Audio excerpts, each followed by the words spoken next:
if I was a DM, would I want this crap around me? Answer is no. He made a little toy version of that same character. It could legit take Cthulhu in a fight, one-on-one. Wow. What level was this character? He made a level 20 version of that character, and it could fight on even terms with Cthulhu.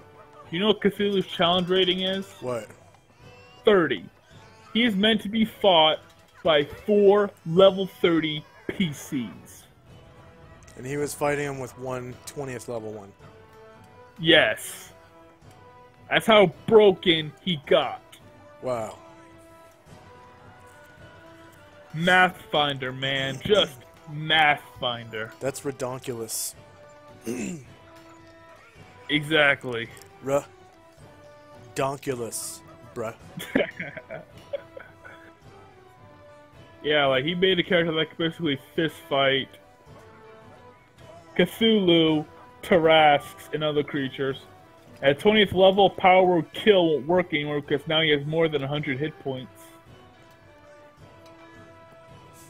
I got in a fist fight with Cthulhu, bruh, and won. Yeah, basically, like if that character was in D&D, he would be a god by level 10. The gods will try to recruit this dude because he's that broken. Can't get hit. Just shrugs off most spells you throw at him. Yeah. You literally need the help of a 17th level wizard to kill this thing. Damn. He could basically punch. This is the kind of character that would literally punch its way in the godhood. It's funny when you say it like that. Yeah, I basically, he said to me, what would you do if I had this character in your campaign? I thought about it, and you know what I had to do? I would change nothing about my campaign. What I do, you see the thing, I'm not gonna go for the character, I'm gonna go after the player instead. I'll make sure it's the most boring campaign he's ever been in. He throws a punch, it dies, that's it.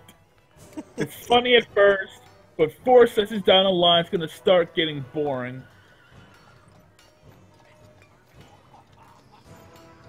I'm just going, yeah, that's what I would do. It's gonna start getting boring, and that way, he'll throw his own character away so he can start enjoying the campaign again. Huh. Or he'll quit and I have one annoyance out of my way. Win-win. Huh. Like, that's what I do. Let him be, like, let him basically be God. And then watch him never face a significant challenge in his life. Damn. That's a bit mean, I know, but that's the best solution. So the character has to destroy just the player. But still, Josh, consider you made Lionel a legitimate race to take. Yeah. I think that you would be okay if someone walked up with a character like this, if they rolled the stats for him and such. Yeah, but that's because I know how to still make the game challenging. Still. How do you make a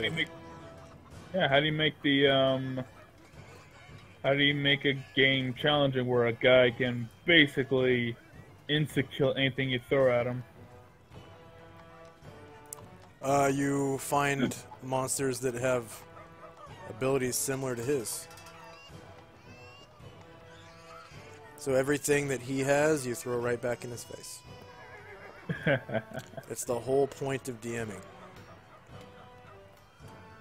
Yeah, like, legit, now I think about it, I think the best solution would be, that if he has this kind of creature, I can make my own NPCs. So I figure if he can make something like that, I might as well have an antagonist that would basically be more than a threat to that character. Oh, you're talking about no longer a monster, but like an antithesis to the character, like a mortal enemy. Oh yes, yeah. Like I figure someone with that kind of godlike power is gonna piss off somebody one day, right? Yeah, I guess. And the beauty of it is, I don't have to use PC races. Damn. So, you can throw punches at the speed of light. How about someone who can not only throw punches at the same speed, but has DR10 Epic? Have fun. Does that mean He's a gear? No, DR10 Epic literally means you have to be an epic creature to hurt him in order to do damage. Oh. And becoming an epic creature in Pathfinder is hard. You have to basically go mythic, and that almost never happens in Pathfinder. Mythic characters are ridiculous. Like they're the second most powerful character type that a player can have. What they do is they get here's what they do. They get free superpowers. Basically, you pass a mythic challenge. Now creatures have to be mythic to hurt you. You get mythic feats in addition to your normal ones. So, for instance, you could take a mythic version of toughness.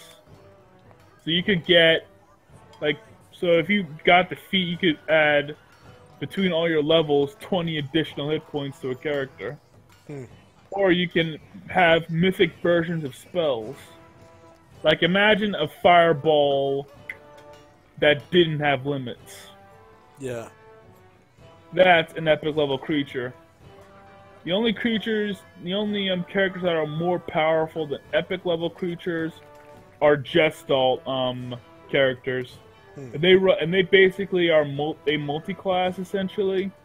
They have to activate two classes at the same time, but they level up at the normal rate. So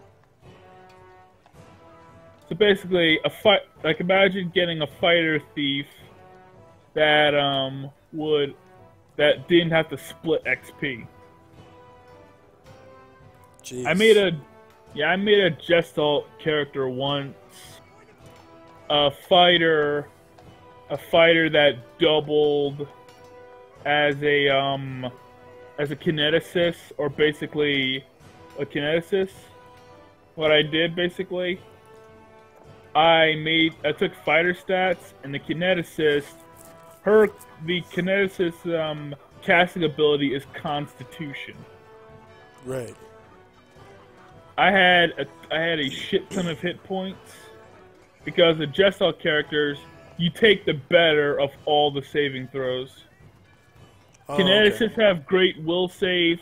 Fighters have great fortitude saves. My only problem was reflex saves. Even then, I still had pretty good reflex saves.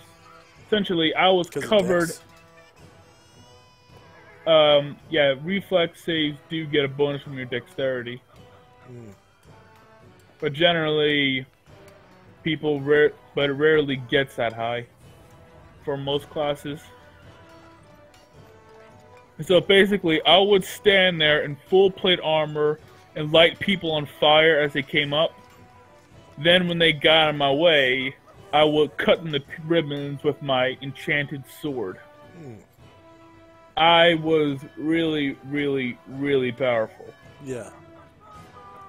Now, Gestalt characters aren't allowed to take levels in new classes, but at that point, you don't really need them. Like, the other thing more powerful than mythic characters are Gestalts. And that's purely because Gestalt characters have so much more adventuring stamina than regular characters. If that makes sense. They can stay out longer? Is that what you mean? Yeah, like they have more staying power. Like, if you have, like, a cleric that's also a fighter. Yeah. who gets spells of normal cleric rate but with a better base attack bonus. You essentially, he can cast spells all day and cut people to ribbons all day. Yeah. Because it lasts that much longer in combat. Yeah. How about a wizard with 2 different spell lists to cast from? Yeah. The fighter priest is even OP in 2nd edition. Yeah, no kidding. You can be a frontline fighter and, you know, be able to heal the people around you. Yeah, if that's not bad enough, imagine being a fighter who can heal people around you and still can attack multiple times per round by a specialization. Huh. Just imagine that for a moment. That's how dangerous Gestalt characters are. Huh. There's like Pathfinder does have a series of cast in the same round. Oh yeah. Like if they have haste on, they can cast a spell and start swinging. And in Pathfinder, every 6 base attack bonus you get an additional attack. So like a character with a full base attack bonus at level 6 can attack twice per round. Albeit one attack is going to be a lot more accurate than the other. Monks take this to their logical extremes. They can attack up to, I think, 6 times a round once they get to a high enough level. Pathfinder is, well, to be frank, fucking ridiculous. Broken, yeah. Yeah. This is kind of why, outside of playing with friends, I don't really do much Pathfinder anymore. Because I just come back to this and look, I'm just like, how is this? It just gives me headaches. Especially when these MMO kids sit there, think about, well, I was wrong. That's 6 times around. It's 7. Huh. Fucking hell. 7 times around.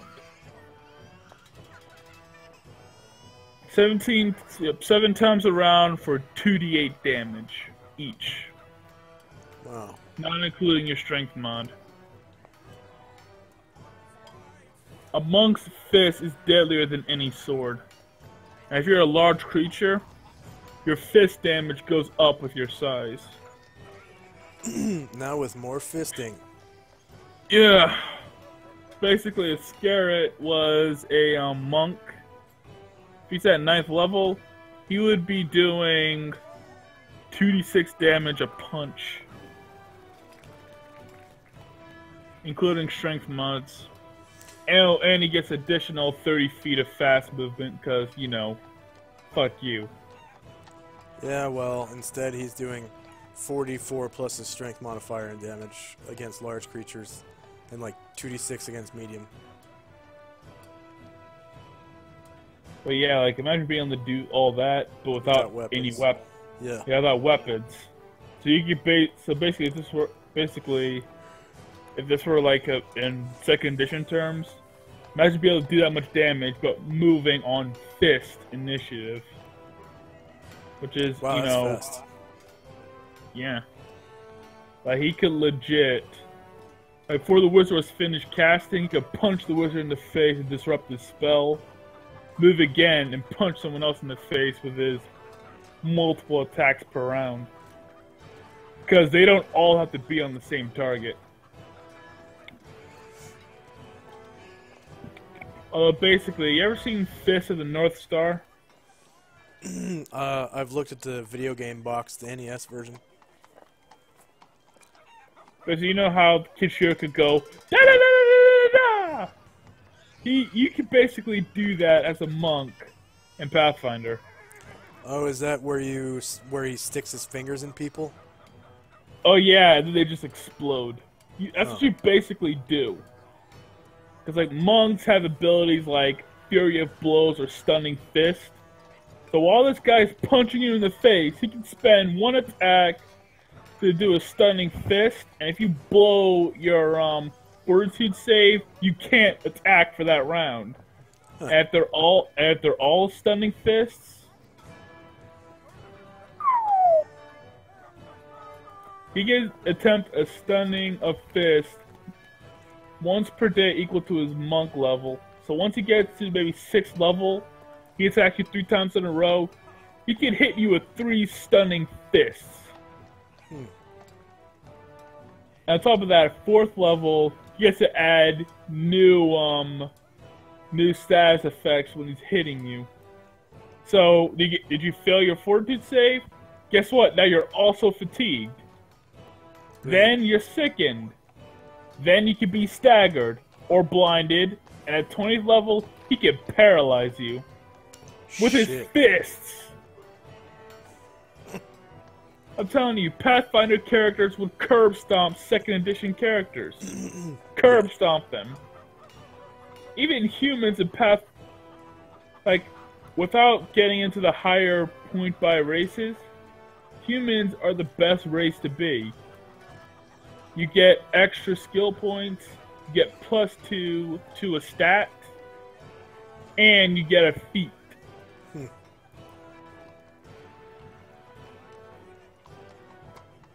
Which I admit is a buff humans desperately need. Because here's the thing, in 2nd edition, humans are kind of underpowered. Unless your DM is literally willing to stay with you in the same campaign until level 16 and onward, there's no advantage to being human, which is terrible. A human's ability is that they have unlimited potential, so they can make it to level 20 in any class. Yeah. When was the last time you got a level 20 character? I've never played that long. I've only ever played to level 9. Same here. I never made it to level 20 with a character before. What level have you made it to from level 1? 10. Just 10. And that DM was giving us levels every other session. Oh, shit. So in my campaign, you would be like level 20 by now. Yeah, if you were playing like him, yeah, I'd be level 20 by now. But you don't, and that's okay. I do like the slower progress. It makes each one feel important. Yeah. But yeah, like legit, unless I play Sunlord Hex for the next, at our current rate, 2 years, I'm never going to see the point where my racial level limit actually gets in my way. Yeah. Doesn't help that I also have a prime requisite, which means I'm not going to run into any roadblocks until level 18. And by then, I probably have a solution to that problem anyway. Such as? I don't know, at that point, I'll be casting spells at such high levels, I'll be getting a ton of XP without even trying. Yeah, like Thrasham does. Yeah, basically, like once I get that high, I'll be just casually summoning secure shelters, using using stones between that stone skin and other high-level buff spells. And the fact is this: if you're going to be giving us XP for researching spells and for making magic items, I'm not gonna. As long as I have gold, I'm not going to be hurting for XP by that point. Once it starts doubling, I just won't give a shit. Yeah. And by that point, Dale will have either stopped playing, or Thrasham would already pretty much. Thrasham would be the newest dwarf in the pantheon of super dwarves. and I'll be pretty much the most powerful wizard in the setting. Well, most powerful elven wizard in the setting. Yeah. Elvish wizards don't actually go very high. At least the NPC ones that are, generated by the monster manual. Yeah, like, in character, I'm pretty sure that my character's father is a wizard. like, I can't imagine, even though his father used to be an adventurer, I can't imagine his father being much stronger than level 9. Yeah. Because that's kind of where characters either start settling down or keep adventuring. And he's settled down, pansy. Plus, also, it'd be kind of weird in a way. Like, you made a character who was really good with a certain weapon. You might if you make, say, 12th level to find your High Master, you might very well be of a higher level than the person who's teaching you. Yeah. Which will be weird. Well, I imagine that once you got the high level, your henchmen will pretty much never leave you, because you got such a gap between them and you. Yeah. I mean, I took one like 3 levels early, and I've got 70,000 XP on Justin. Although he's a thief, so he requires a lot less XP than I do to level. At our current rate, I think he'll probably leave the party in maybe 4 to 6 months. Why do you think that? Because thieves level up based on if you give them money. And currently, since I need a lot of gold to get my objectives done, because I imagine that in that long, by then, I will at least be on the way to researching, like, higher level spells and such. Because, you know, bards level up fast. So fast. Yeah. Well, they level up like kind of like a triple class character does, except they have one class, and they're the fastest class. Yeah, I always thought that was a poor balancing decision. I never realized that they would be the fastest class in the game. Yeah, thieves, man. Yeah. Well, well, I mean bards specifically, because they get hit dice XP like a fighter does, except, you know, albeit only half as much as a fighter does, but still, that's one thing that thieves don't get, you know, and that can be a lot of XP. And then they get gold XP. Yeah. Like lucky for us, for people who have those henchmen, they don't get spell XP, or else the fastest way to become a god is you know, rock and roll. Mm-hmm. That's basically the fastest way to become a god in 2nd edition. Learn to rock and roll. Be a rock and roller. Yeah. Just rock your way to godhood. And become one of the other dozen or so gods of music. Yeah. Yeah.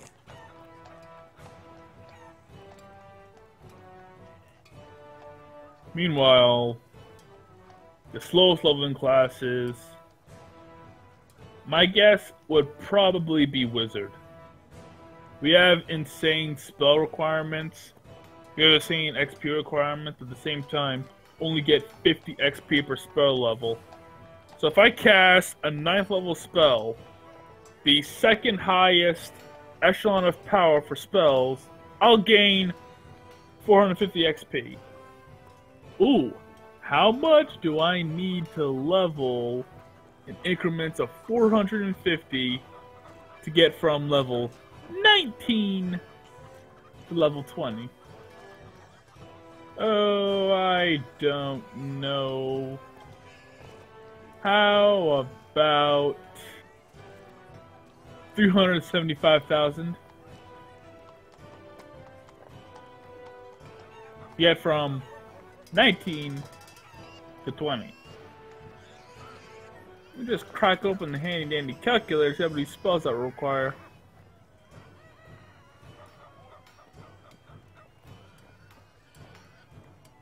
It would require me to cast 833 9th level spells. And maybe an 8th level spell to round up the difference. Well, maybe you're casting a bunch of spells every day, like Stone Skin, or Create Food and Water. I thought that was a pre-spell.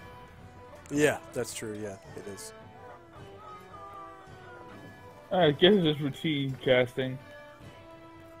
Although I'm a wild mage, so until I can get that lab and make that surge protector, casually casting spells is very dangerous for me. I tried to, like, cast Stone Skin and accidentally grow bark on a person's skin instead of stone. I like that term, routine casting. Is that a thing in later editions? No. I mean, there's like ritual casting, which basically allows you to cast a spell, but without dropping a spell slot. But when I say routine casting, I mean something you just cast every day. Yeah. You know, like the wizard casts armor on himself in the mornings or whatever. Yeah. Which you have to do because mage armor lasts for only 8 hours. So cast it in the morning while you're adventuring. Not in second. Yeah, in second it lasts forever, which is a really nice touch. Yeah. But I can't wait to unlock, the better versions of the armor spell. Because my goal is to, not die. Surprisingly difficult, not dying. It's always a good goal to have. Yeah, because, I mean, sure I have a priest who can resurrect me, but here's the thing, I'd rather not test out his abilities, Yeah. Because if you could choose between living and dying and getting resurrected, what would you pick? Living. Because dying is for chumps. Pretty much. Yeah, you can quote me on that, by the way. Huh? You can quote me on that. Dying is for chumps? Yep. Alright, I will. Consider yourself quoted.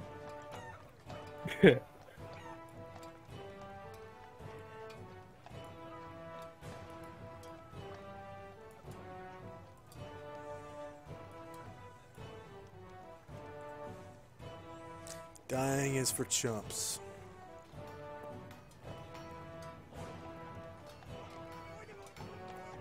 Yeah. Fuck yeah. One thing I should mention about the Wild Mage class.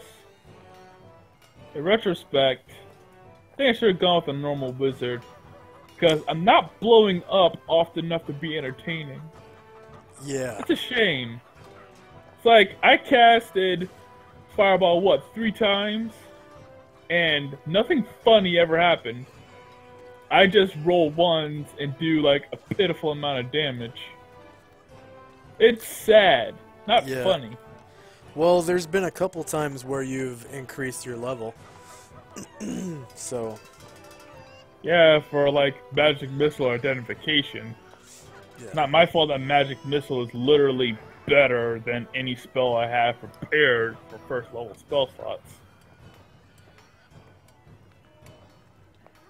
I'm gonna be honest with you, if I, magic missile is, the most useful attack spell a wizard can have.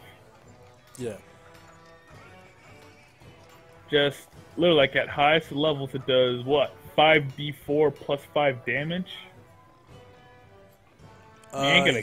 Yeah, but it's 5 1d4 plus 1 missiles. And it's not all together like that. It could be 5 different targets or all in one target.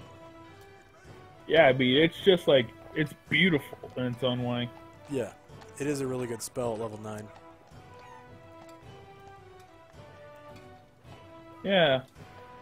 To the point that no one really knows there's a better version available at 5th level. Yeah. Sorry, but Mordok can only improve a spell that didn't need improvements.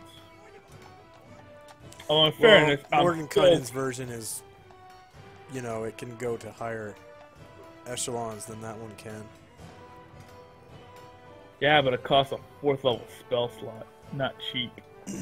Yeah. Plus, for some reason, it has less range than the actual magic missile spell. Kind of goofy. 30 yards plus like 10 per level. Compared to, let me see, 60 yards plus 10 per level. But I guess at that high level, 30 yards will rarely make a difference. Oh, maybe I should know more Dan Kynan as the guy who improves lower level spells. Yeah, there's. In fairness, you know how wizards, you know how there's like a wizard for everything, like the wizard specializes in fire or ice. Yeah. I'm making a wizard that basically focuses on force damage. Because, like, force is a really good element. It works on ghosts. Well, that would be more Mordenkainen. Or Tensor.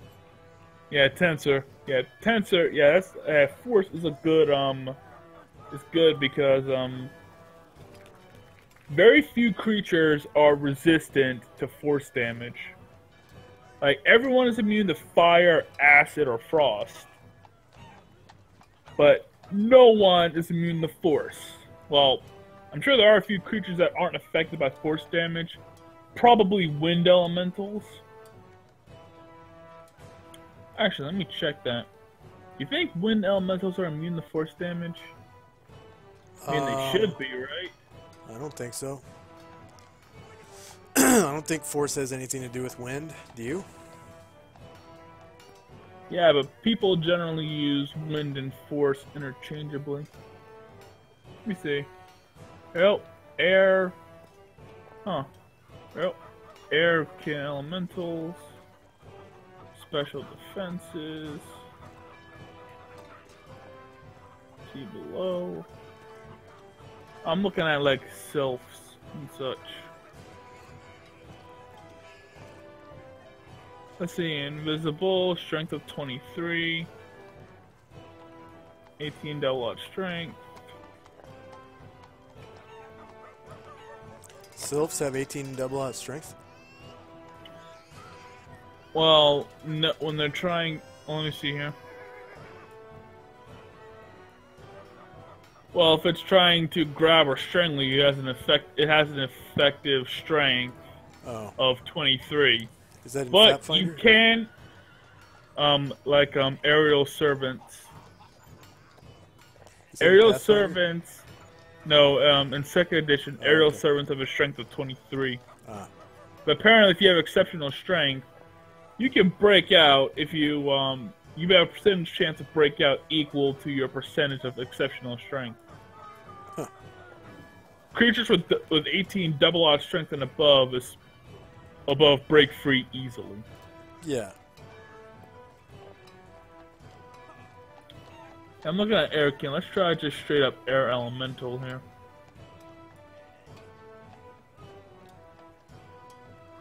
Oh, no, they aren't.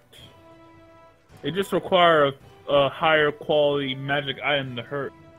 They are not immune to force at all. Nope.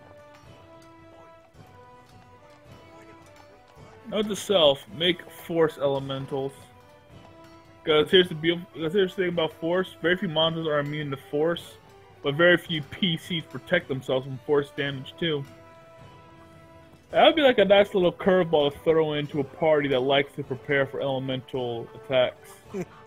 Throw in a force golem, or throw in a force elemental. See what happens. I didn't know that was a thing. It's not. You just make. It's not, but elementals have a template. You can just add one. Huh. In fact, you could basically just copy paste the air elementals, just change its attacks to force damage. There you go. Like no effort elementals. Kaboom.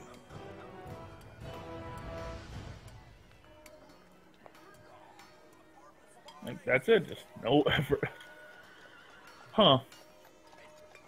That is oddly catchy. No effort elementals. Eh.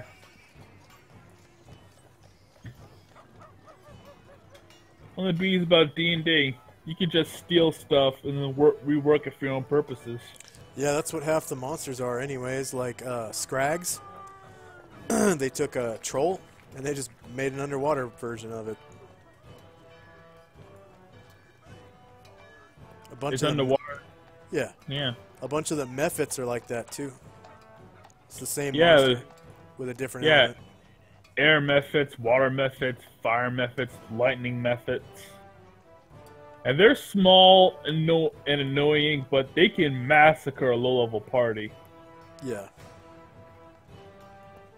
I remember in a 2E game, I did run the Mephits before. We were like 7th level at the time. The DM just jumped us up for that one. I think it was like... The game itself didn't last that long. His wife was pregnant and game fell apart after that. But it was interesting enough. We were attacked by a bunch of Mephits. We killed them all, but one of them stole a very important MacGuffin from us. It rooted around in the wizard's pack. Oh shit. And just stole a MacGuffin. We literally had to chase it to the elemental plane of air. Jeez. Yeah. But the game ended before we could fight the boss of the elemental plane of air, which is kind of disappointing. Because I don't get to go extra planar that often. Yeah. I mean, in most cases, I start one area and just end there. In fact, the last extra special plane I went to was the Abyss. And everyone goes to the Abyss. Yeah. Despite everyone knowing, hey, if you die in the Abyss, you become a partition regardless of how much of a goody-goody you were in life. Because no god is going to risk a fight with an evil god just for one soul. Yeah, I went to the Abyss in Oscar's campaign. And it actually was not very exciting either. I was bored the whole time. It was all for, basically it was for Connor. Because he wanted a henchman that was a Cambion, which he got. And then we left. And it was really boring. Wait, Oscar bent over backwards just for one player? Kind of. I think it was for him. I mean, he was really the only guy that benefited by going to the Abyss, so I just assumed. I mean, I got an extra dex out of it, and I'm a thief, but I had to sacrifice a wisdom to get it. I lost a wisdom point while we were there. And you got dex as an exchange? Yeah, which for me is a really good trade. Because I like to roleplay the character really foolish anyways. And then... so now he's even more stupid. Yeah, well, he's not stupid, he's just foolish. But, sorry, even more careless there.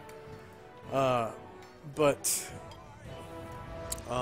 the character only had a 15 dex. Now he's got 16 and he gets an XP bonus, so it works out really good for me in that regard. But I'm not gonna lie, dude, I was fucking bored while we were there. So goddamn bored. You kidding me? I'm surprised because in the Abyss, like I reached the creatures that live down there, I get a DM boner. I'm just like, oh my god, I gotta get one of these and throw them at somebody.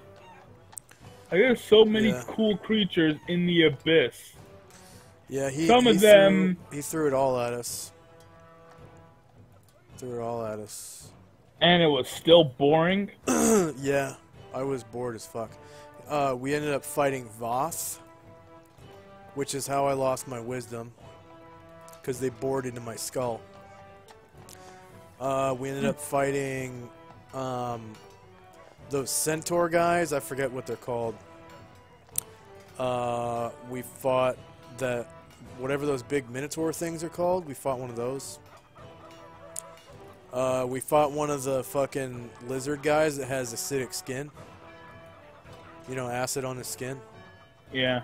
We fought one of those, and we lost. We basically weren't high enough level to go there and have a good time, basically. At least me.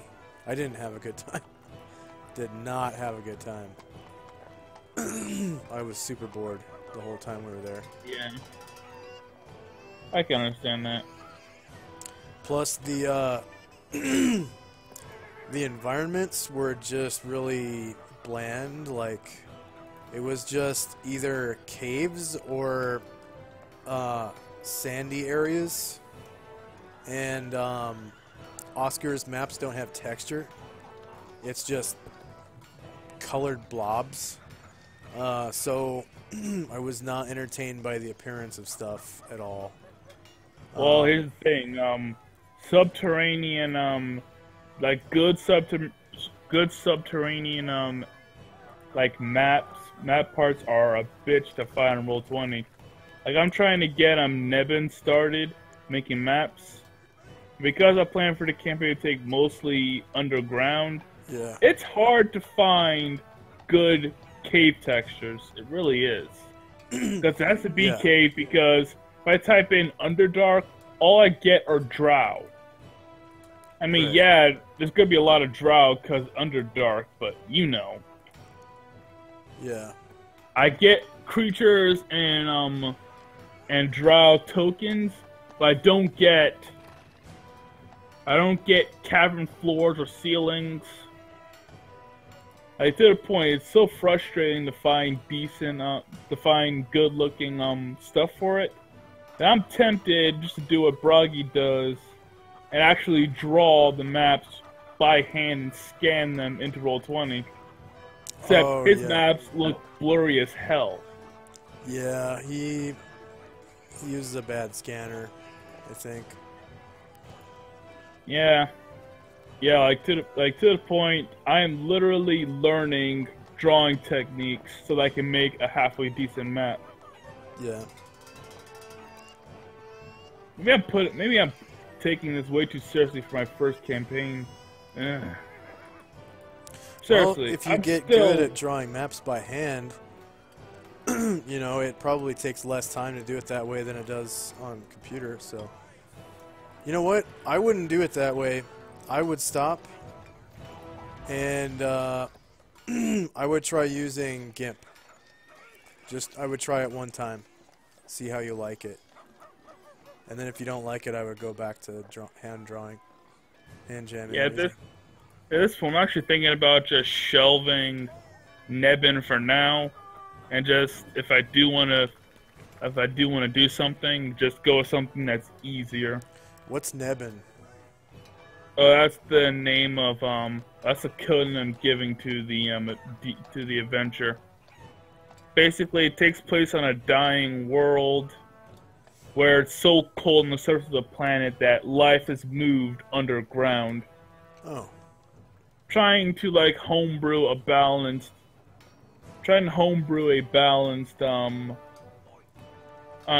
human analog for the Underdark.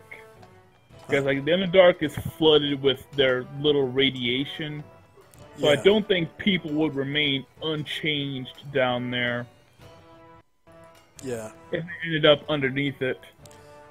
They'd end up like Morlocks. Yeah, that's what I was thinking. I'm thinking having humans who are really ugly but could see in the dark, and maybe giving them a bit of magic resistance. But also, because everything subterranean seems to kick a lot of ass, also thinking about just letting players start at a higher level. But it's all months from completion. Yeah. I think I'll have to shelve it for now and just go with something easier. Now I have an appreciation for you and Tyrone. Yeah. This DM stuff is hard. Well, there's ways of getting around how hard it is. Mostly ripping maps that people have already drawn in GIMP is the easiest way to do maps. And then yeah, that's the main thing, is ripping people's maps. Yeah.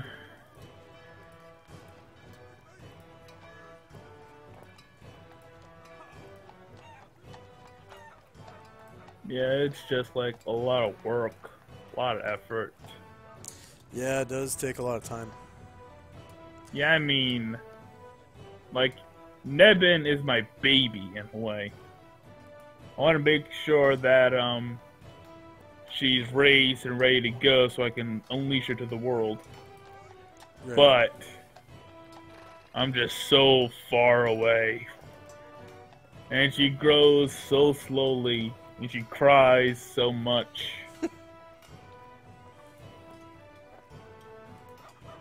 Like, I'm not going for a Sol not hex size here. Like, Nebin is literally designed to be like a one and done sort of thing. Almost like, not a one shot so much as one short campaign. Like, the kind of thing that ends in maybe 3 to 4 months. Huh. So it doesn't drag. So it stays, like, faster, fluid, and interesting. So it doesn't you can run it several drag. times. Yeah, I could run several times for different groups using different systems if need be. And then that won't drag. It'll be faster. It'll be smooth. But I'm having trouble getting everything built up. Like, all the background and setting information is done. Now it comes to actual construction. Then creating and balancing encounters. Because for the life of me, I cannot find a good random encounters table for the Underdark. I just can't. There's none that won't shred a first level party. Oh yeah, good luck. I mean, there's always the random dungeon level matrix, and you could do just level 1 monsters off of there. That's a thing. Those are all dungeon monsters in that encounter table. Yeah, like the best encounter I've come up with so far for the PCs was an encounter with what amounts to a type of Underdark mole that starts the battle with injured, so they actually stand a chance of killing it in a reasonable time frame. Like, basically, they'll find like a bunch of dead Duragar near the monster, and they'll see like spears, crossbow bolts, and axes sticking out of its hide. They basically just walk in and finish it off.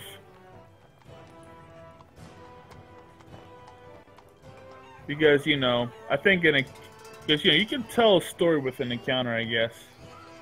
If they win, they get to search the bodies of the dead Duragar and the creature, which might have money in it, might not.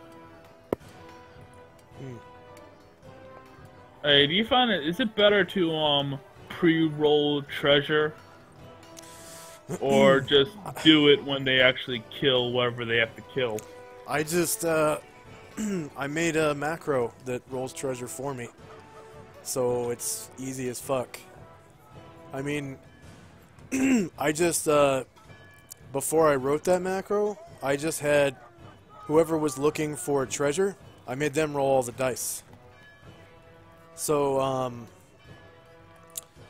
like for example, when Oscar was looking for the giant spider's treasure, when he found it, I told him, you know, roll a D100, roll another D100, roll a D6, roll a D20, roll a D100, roll a D100, roll a D20, roll a D6, roll a D20, you know, roll a D4, and then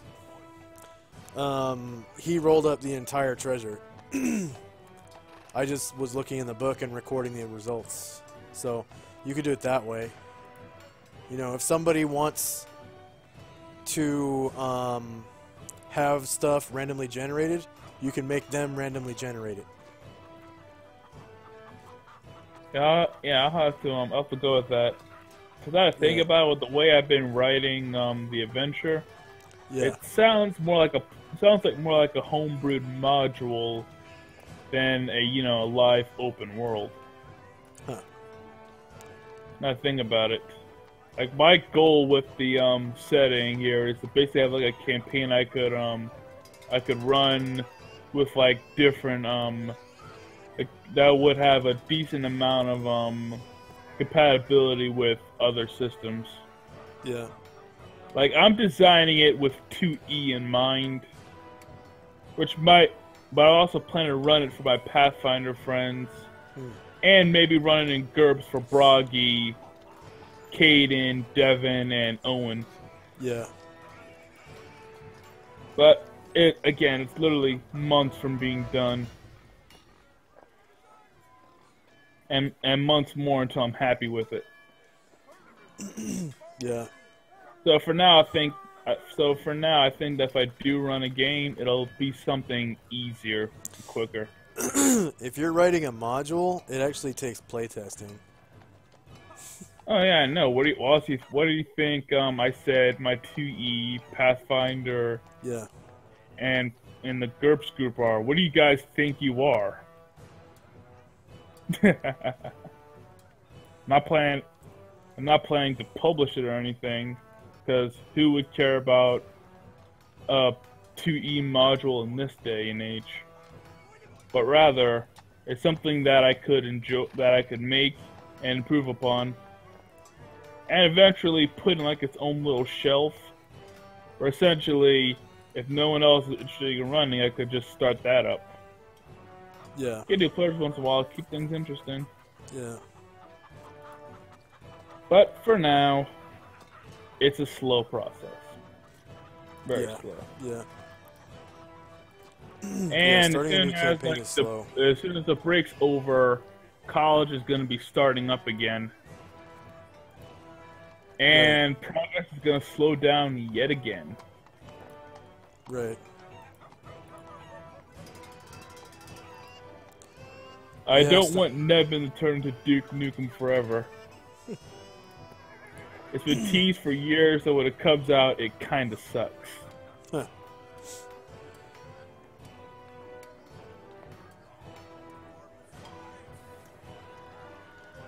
That's why I think I'll just start with an easier idea I have. Basically, remember, you know how like in Ravenloft there's like a type of monster called an animator? It's an idea I had for Halloween, but basically a classic haunted house adventure. Huh. Basically, like little monsters roaming around, kill stuff, find out what's wrong with my house. Turns out your house is spoiler alert, spoiler alert, spoiler alert. And just try stuff, see how it plays out. And I still have ideas for a Castlevania-style mega dungeon. That's the thing, like, campaigns are hard, dungeons are easy. If that makes sense. You mean designing dungeons? Designing a dungeon is actually easy.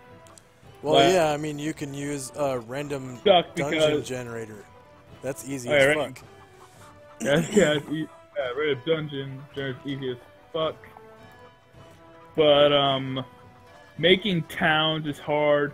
Making good NPCs is hard. Yeah. Balancing encounters is hard. Like, doing a lot of things is hard, but dungeons, man, dungeons are easy. I could sit here and come up with a dungeon in like 15 minutes. I'm basically thinking about making a Castlevania-style mega dungeon. Yeah, just drop the thing about dungeons, though, is you have to fill them with stuff. Not just, you know, draw a dungeon and that's it. Like, every room has to have something in it that's interesting. Whether it be a door, a trap, a puzzle, a monster, some writing, some fucking treasure, whatever it is. Every room has to be interesting. Yeah, I kind of like an idea for it. Basically, the dungeon takes place in a demon lord's personal slice of the abyss or whatever. Yeah. Basically, he likes to be entertained, so he just grabs petitioners, gives them bodies, and then says he'll let them return to the living world if they can get through the dungeon. Huh. So, here's the thing about this demon lord. He likes the human world a lot. So he has stuff like one floor of the dungeon might resemble a house. Yeah. Next floor of the dungeon might be a freaking carnival. Huh. Third floor might be a prison. Fourth floor might be a medical ward. Mm. And we're basically, and by offering stuff you find in the dungeon to him, he'll toss you little goodies. Like everyone starts with a weapon. Yeah. My idea is that once they pick this weapon, they'll find stuff to make their weapons shinier or sharper or deadlier. Oh, everyone starts with a magic weapon. Yeah, I start with like a weapon. Yeah, it's like a magic weapon, but it evolves if they find the parts for it. Oh. Like you basically start with a weapon that is magical but doesn't do any damage or lets you hit more accurately. But if they look at it, they'll notice that there's like little divots inside the weapon. Yeah. Sockets. Yeah, little sprockets. The idea is that if they do combat encounters, like I have an idea of like an internal scoring system. For example, if they kill the enemies within 1 or 2 rounds, something better might drop. Oh, a loot system. Yeah, like a loot system, where the point is to be entertaining to this sadistic demon lord, not necessarily to be super effective. Yeah. Like for example, if you're like I even have like ideas for if someone just straight up dies. If you die in a take a spectacular way, your team gets points anyway. And then you find a new player in the next room because Petitioner from the Abyss. There's tons of them. And with this little setup, players can literally be any alignment they want. And they backstab and screw each other over, points. Which might be interesting, but at the same time, kind of terrible.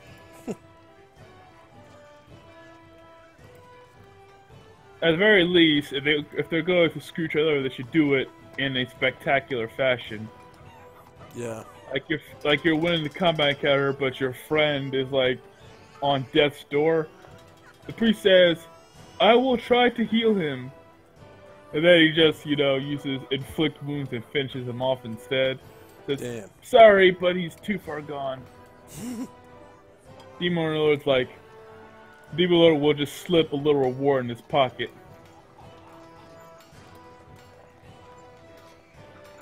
Just, that's my idea of it. Like, so that way the players will have fun, and they'll have fun too. Kind of like a really good game of paranoia. Huh.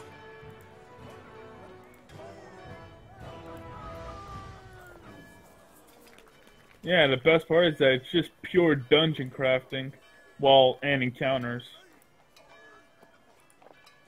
So, stick combat encounters, maybe a few riddles here or there. Get them to be creative. They might also include like a type of boss monster that would drop them really interesting loot. Like, probably one of my more sadistic ideas is have the PCs face an Oni, which is basically a type of Japanese giant that wears tiger skin panties. When they kill it, the panties drop. I'm just gonna sit there and see what they'll do with the panties. Wait, leave them there? Put them on, dude. Yeah, like, will they leave them there? Will they put them on? Will they put them in as an offering? Will they strangle each other with the fibers? We'll see.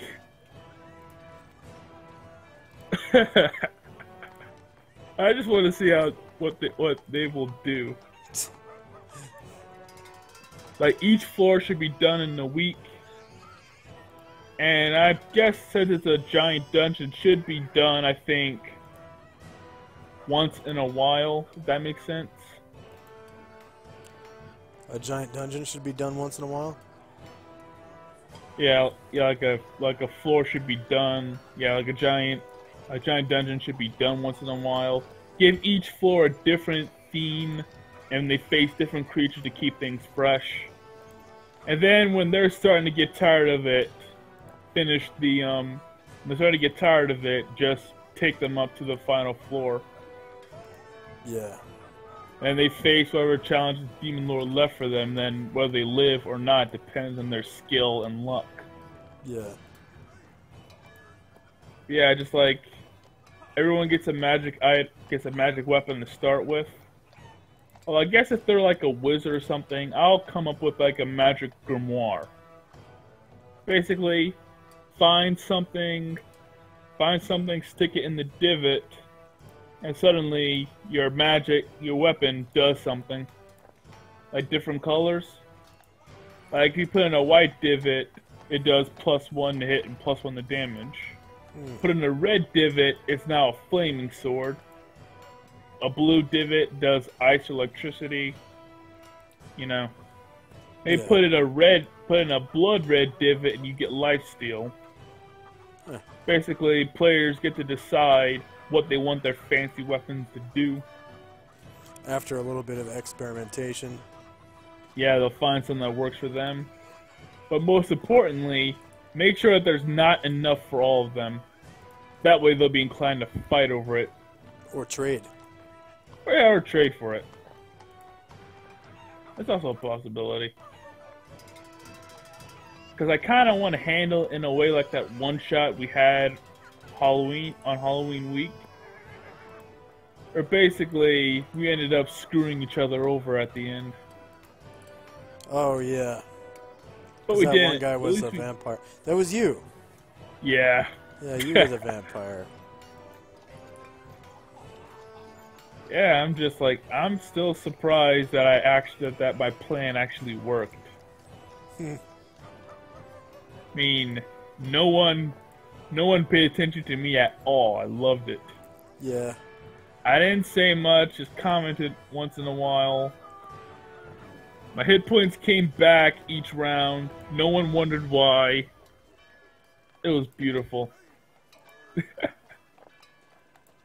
I even had a lie prepared to protect myself. And I turned out not to need it. Cover. You had cover planned.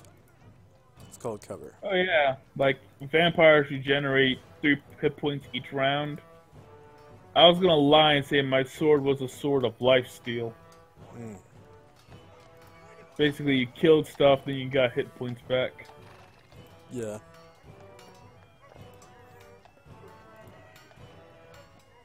But it turns out I didn't need it. I didn't think the dominate thing would work so easily.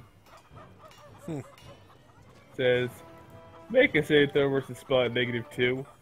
Because, to be honest, I thought that either the mage or the priest would have gotten the staff, which would have made the save versus spell harder.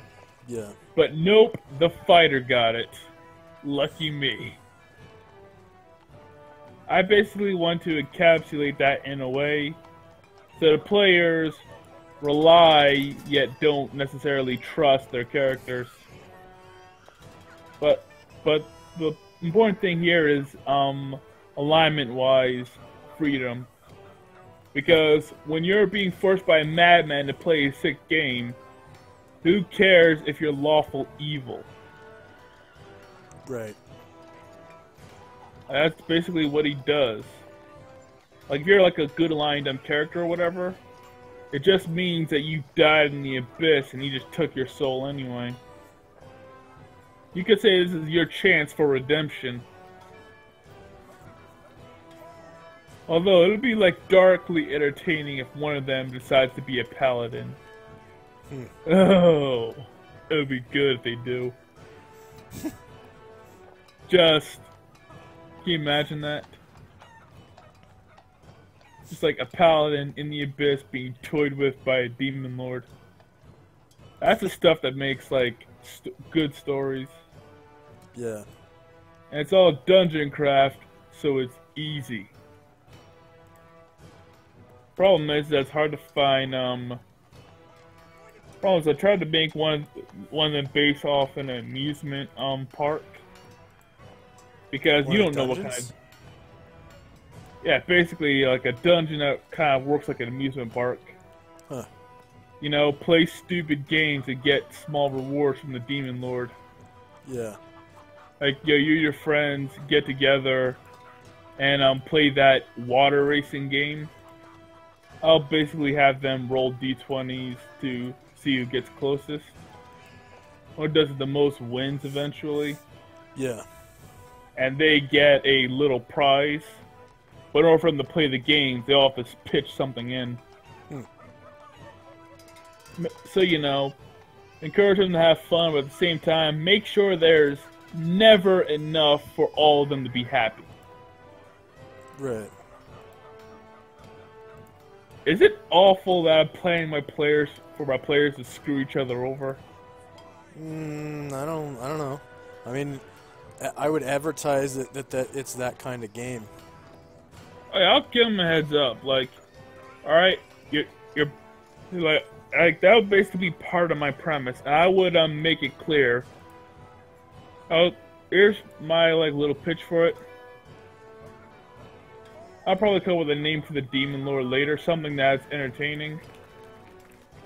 I guess I could just be a jerk and call him Bailoff the Entertainer. Bailoff? From Baldur's Gate. Oh. And just say he got promoted to demon lord somehow. Basically, for his entertainment and possibly the entertainment of his minions, you are thrown here into a dungeon he calls his Funoplex. Your goal: get to the end. I'll also add a few things about backstory. Your souls were dug out from the abyss. So any and all alignments are allowed. Evil is encouraged. Remember, they may be your allies, but they aren't your friends. Watch your back as much as they watch yours. Just try to make sure there's no knives in it. Just let them know that, yeah, there's a thing possibly they could screw each other over. I'll of course do my best. I'll of course separate their character sheets so they can't see each other's stats, so they can't definitively tell what alignment the other guy is. In order to keep things fun, the whole area is going to radiate with evil. So paladins or whatever, paladins and priests can't luck out by saying, "Detect evil." Good luck. This entire place is evil. You just blinded yourself, kid.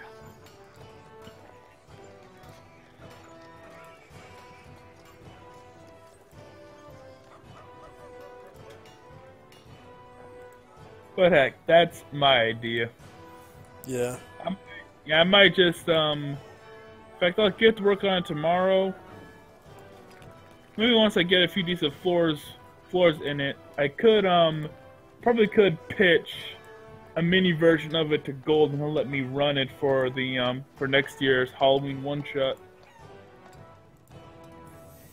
Or maybe ROLL20 con in June. Yeah, Yeah, or Roll20 con, yeah.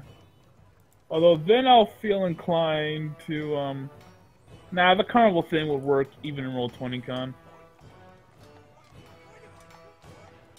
Yeah, it's like a really good idea. It's like 3:30 a.m. where I live though, so I gotta head to bed. Okay. But I'm definitely making that, and it would be awesome if you played. Yeah, it sounds like it would be a lot of fun for one shot. Yeah, just like something short. Although for a person with one shot, it's only gonna be one floor. Yeah, like the one that Oscar did. That one was one floor, right? Yeah, it was just one floor. We just killed a few monsters and got to the big boss at the end. Yeah. And then just like threw one little curveball at the end. Hey, that's that thing you're all looking for. There's only one of those. But if I keep talking about it, I might end up blowing my load. You know what I would do if I was a beginning DM is just make a simple dungeon and a bunch of pre-mades, or go what's my access level? Your plus. Go plus, and just rip all of your characters from every 2nd edition game you're in and put them into your campaign. And then just run a one-shot for like 2 or 3 people, maybe 4 or 5 times, like your buddies from other games, just to get a little bit of practice under your belt. You know what I mean? All right. Yeah. Yeah, yeah. I guess if I get to work on this, I guess I could grab you and Ashley. Yeah. For a quick run. Yeah, just start with something simple like one encounter or one little dungeon or something small, and you know, see where you might want to like record it and see your missteps, and then work on it from there. Or I could have you stream and do it for me. Yeah, yeah, because the first time is always rough, always rough. It's always rough the first time on everything. Like I remember doing session 111 with Lynn. That was a rough session for me, even though, you know, we did so much role playing and stuff. I was like struggling to remember the mechanics because I hadn't DM'd in like since 2013, I think. 13. I think it was the beginning. It was like February 2013. So it's been a while. Yeah. Or was it 2014? No, 2013. So yeah, it had been a while. And I remember how rough it was just trying to remember the mechanics. So just a little session here and there, like 2 or 3 of them, to boost your confidence and get the mechanics down for whatever system you're using. It helps a lot, so that when you have an event like that where you're DMing for gold or whatever, then you'll have more confidence, and you know, more it'll be smoother. It'll be smoother. Yeah, I got you. Yeah. So basically, part of it is just straight up practice. Yeah, practice. Yep. That's 90% of DMing is practice. Alright, there'll be a few misses every time, but that's okay. Yeah. Alright. Alright.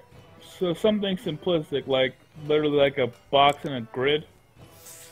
Yeah, like a little map with, you know, 1 or 2 encounters on it, or like a little mini dungeon, and just have some pre-mades where people can like just grab a character and go. Have like a pre-made ready to go. Yeah. Yeah, although 2-person dungeons are awkward.